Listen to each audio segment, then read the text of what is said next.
महाराष्ट्र के अमरावती में लड़कियों के यौन शोषण और वीडियो वायरल करने के मामले में एक्शन तेज हो गया है। पुलिस ने इस केस में मुख्य आरोपी मोहम्मद तनवीर समेत 8 लोगों को अरेस्ट कर लिया है। वहीं 10 संदिग्धों को हिरासत में लेकर अभी पूछताछ की जा रही है। इस बीच मुख्य आरोपी तनवीर की बर्थडे पार्टी का वीडियो सामने आया है और इस वीडियो में तनवीर के साथ उसके बर्थडे पार्टी में पुलिसकर्मी नजर आ रहे हैं। वीडियो सामने आने के बाद बर्थडे में शामिल परतवाड़ा पुलिस स्टेशन में एक ऑफिसर और 2 कांस्टेबल को आगे की जांच तक के लिए सस्पेंड कर दिया गया है। पुलिस सभी आरोपियों से 5 मोबाइल जब्त कर चुकी है। मोबाइल से अभी तक लड़कियों के 18 वीडियो और 39 फोटोग्राफ मिल चुके हैं। इसके अलावा पुलिस मोबाइल से डिलीट किए गए डेटा को भी रिकवर करने की कोशिश कर रही है।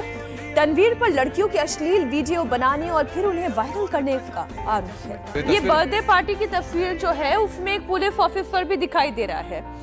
ये बड़ी हैरानी की बात है। ये तनवीर ये इतने दिनों से ये वीडियो और फोटो का खेल खेल रहा होगा, क्योंकि मामला कोई 1-2 तस्वीर या 1-2 वीडियो का नहीं है। ऐसे 39 वीडियो और तस्वीरें बरामद हुई हैं और कई सारा डेटा तो डिलीटेड डेटा है जिसे अब रिकवर किया जा रहा है। 180 लड़कियां, 350 से ज्यादा अश्लील वीडियो।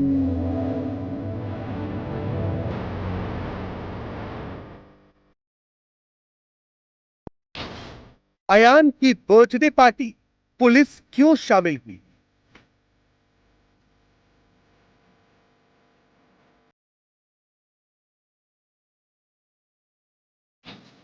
उन्नीस साल के अयान ने कैसे किया बेशर्म कार?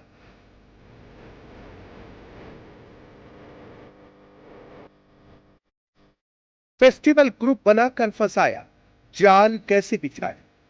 मुंह को बांध के आते थे, वो पहचान में नहीं आता था, लेकिन हाइट थी कि वही वही करके वैसे बहुत जने आते थे उसके साथ में। 2-4 लड़कियाँ 2-4 लड़के आना जाना चालू था। कम उम्र की बच्चियां, रैकेट में कौन कौन था? और तनवीर की बर्थडे पार्टी का जो वीडियो सामने आया उसमें वो बीच सड़क पर कानून की धज्जियां उड़ाता हुआ नजर आया और अपना बर्थडे केक काटता हुआ दिखाया। सफेद हुडी पहने तनवीर बेखौफ सड़क पर टेबल लगाकर एक साथ 4 केक काटता हुआ नजर आ रहा है। आसपास खड़े लोग तालियां बजाते जश्न मनाते दिख रहे हैं। वीडियो में आतिशबाजी भी हो रही है। वीडियो एक पुलिस वाला तनवीर को अपने हाथों से केक खिलाता हुआ दिख रहा है। इस वीडियो में पुलिस वाले को बीच सड़क पर जन्मदिन का ये जश्न कई सवाल खड़े करता है और साथ ही साथ एक पुलिस वाले का इस जश्न में शामिल होना भी सवाल खड़े करता है कि एक आरोपी जिसके ऊपर इतना सघन जघन्य अपराध के आरोप लगे हैं, उसके साथ एक पुलिस वाला अगर खड़ा है तो ऐसे में ये सवाल खड़ा करता है कि कानून क्या कर रहा था जिस वक्त अपराध हो रहे थे। अश्लील वीडियो मामले में पुलिस ने तनवीर के एक दूसरे शख्स को भी और उसके साथी को भी मुख्य आरोपी बनाया है। वीडियो बनाने के लिए इसके मकान का अयान इस्तेमाल करता था। बाकी बचे हुए आरोपी वीडियो को वायरल करने का काम करते थे। पुलिस ने एक टैबलेट और एक लैपटॉप भी जब्त किया है, जिसे फॉरेंसिक जांच के लिए भेज दिया गया है। इससे पहले यौन शोषण के मुख्य आरोपी तनवीर के घर पर भी प्रशासन बुलडोजर एक्शन कर चुकी है। नगर निगम की टीम ने नोटिस जारी करने के बाद आरोपी के घर के कुछ हिस्सों को ढहा दिया।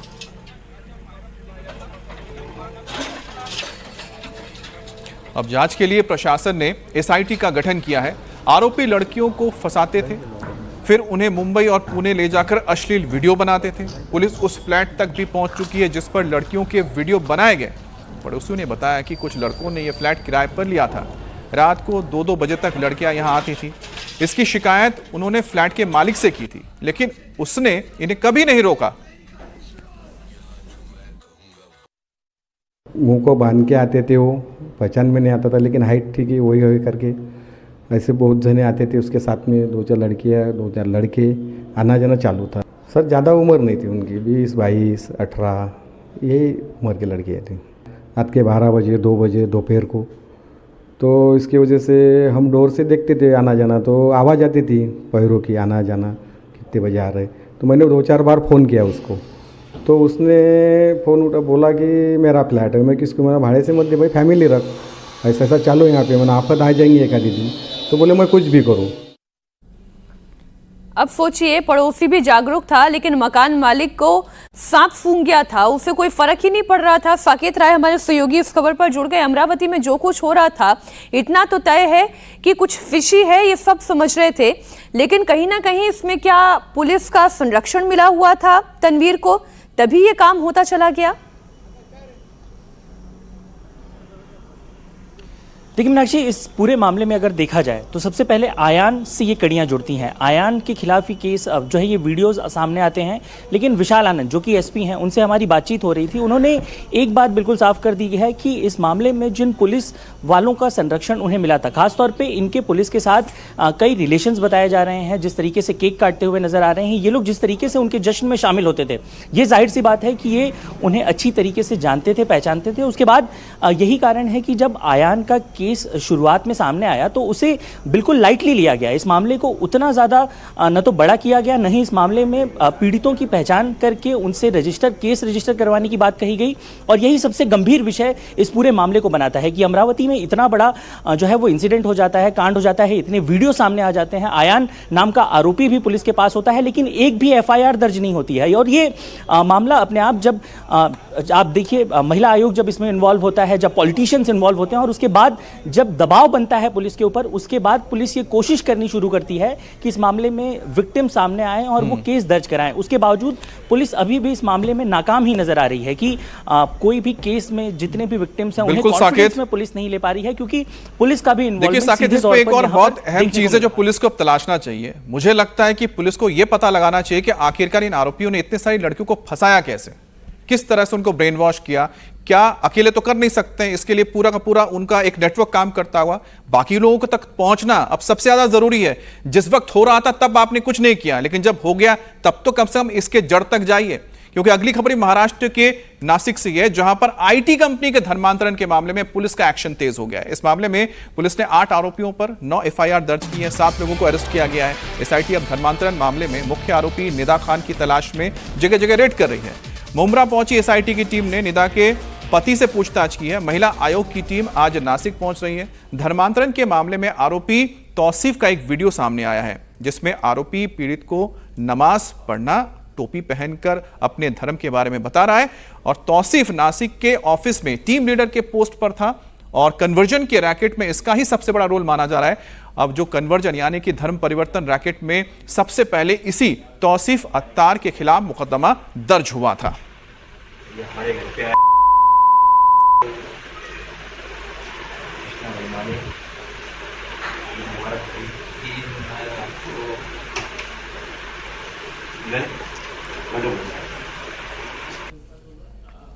अब इसी विरोध को देखते हुए कंपनी ने अपने नासिक यूनिट के सभी 150 कर्मचारियों को घर से काम करने के निर्देश दे दिए हैं।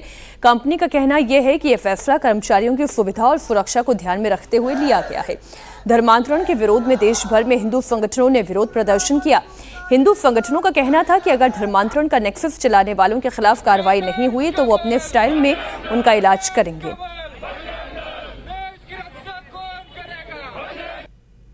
जी सीखी हुई लड़की जो है, जो आईटी सेक्टर में जा रही है, उनको मास्क खिलाया जा रहा है, धर्मांतर हो रहा है, लैंगिक शोषण हो रहा है, ये सब उनका जो निवारण करना है वो बजरंग दल इसलिए अभी मैदान में आया हुआ है। इनको अगर समझो किसी तरह का तकलीफ होता है वहाँ पर, और धर्मांतरण के लिए लैंगिक शोषण होता है या आर्थिक शोषण होता है या किसी भी तरह की पीड़ा उनको होती है, तो ये प्रशासन की जिम्मेदारी है कि उनको वहाँ पर सुरक्षित महसूस हो, ऐसे वातावरण की निर्मित की जाए।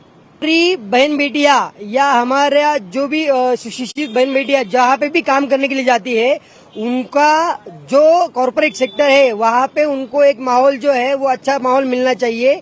उनको काम करने के लिए एक हेल्दी वातावरण वहाँ पे मिलना चाहिए। वहाँ पे अगर कोई धर्मांतर करने के लिए या उनको फूस लगा के उनका धर्म परिवर्तन करने के लिए अगर कोई जिहादी वृत्ति के लोग वहाँ पे बैठे हुए हैं, तो वो कॉर्पोरेट सेक्टर में जितने भी वरिष्ठ लोग हैं, जिनकी भी कॉर्पोरेट सेक्टर की कंपनियां हैं, उनका मैं ये आह्वान करना चाहूंगा कि उन बहन बेटियों को एक सुरक्षित वातावरण देने का काम उनका है।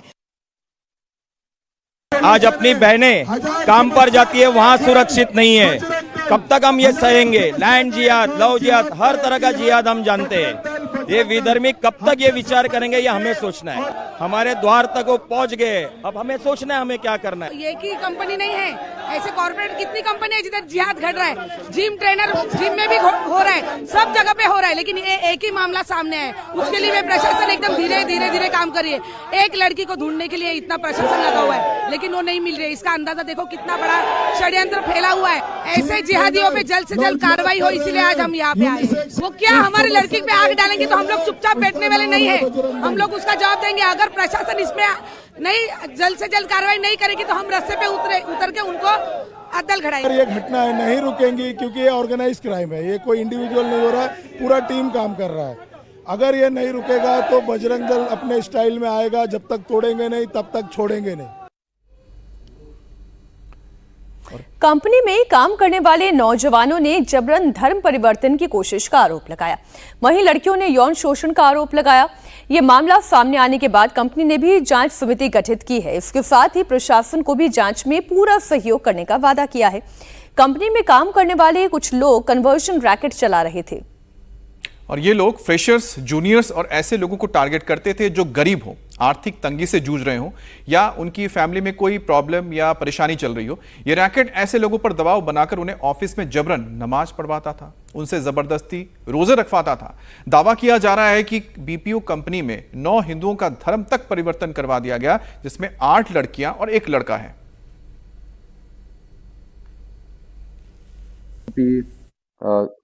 जो कार्यालय है उसमें अच्छे पोजीशंस पे थे और ये जो कंप्लेनेंट्स है ये उनके अंडर काम करते थे और उनको अपनी पोजीशन का दुरुपयोग करके उनको तकलीफ देना, उनको रिलीजियस हैरेस करना या उनको सेक्सुअली हैरेस करना, इस टाइप का आरोप इन पे लगाया गया है।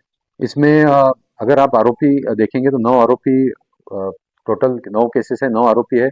इसमें 2 महिला आरोपी है, 7 पुरुष आरोपी इसमें है। ये जब वो ऑपरेशन HR हेड करती थी इस कार्यालय के, और उनको जब पीड़िता ने उनकी कंप्लेंट की थी तो उन्होंने उसको कंप्लेंट देने से डिस्करेज किया था और जो एक्यूज्ड है उनका साथ दिया था, ऐसा चार्ज उन पे है। महाराष्ट्र सरकार भी इस मामले को गंभीरता से ले रही है। चीफ मिनिस्टर देवेंद्र फडणवीस ने कहा है कि सरकार इस मामले की तह तक जाएगी, यह पता लगाएगी कि यह सिर्फ एक ऑफिस का मामला है या फिर प्रदेश में कॉर्पोरेट जिहाद का कोई नया एक मॉड्यूल शुरू हुआ है जो काम कर रहा है।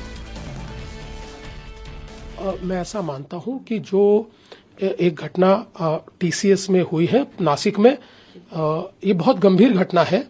मैं TCS को भी धन्यवाद देना चाहूंगा कि उन्होंने भी इसका बहुत कड़ाई से संज्ञान लिया है और उनके जो प्रमुख है उन्होंने भी एक प्रकार से इसकी पूरी निंदा की है, पुलिस को पूरा साथ दे रहे हैं और इसके जड़ों तक जाने की हम कोशिश कर रहे हैं, क्योंकि ये एक वन ऑफ द घटना है या ऐसी घटनाएं और कई हो रही है।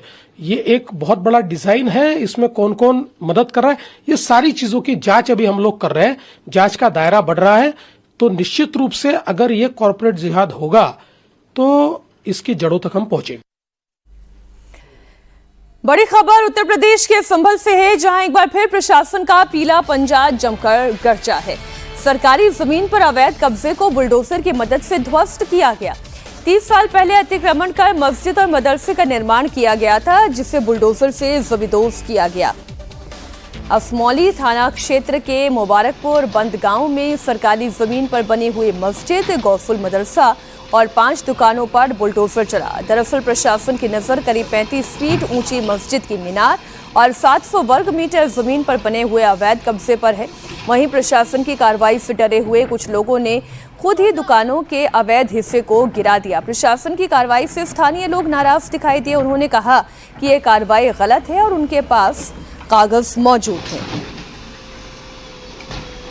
संवेदनशीलता को देखते हुए पूरे इलाके में भारी तादाद में पुलिस फोर्स तैनात किया गया है। प्रशासन के मुताबिक निर्माण पूरी तरह से सरकारी जमीन पर अवैध रूप से किया गया, जिसे हटाने की कार्रवाई की जा रही है।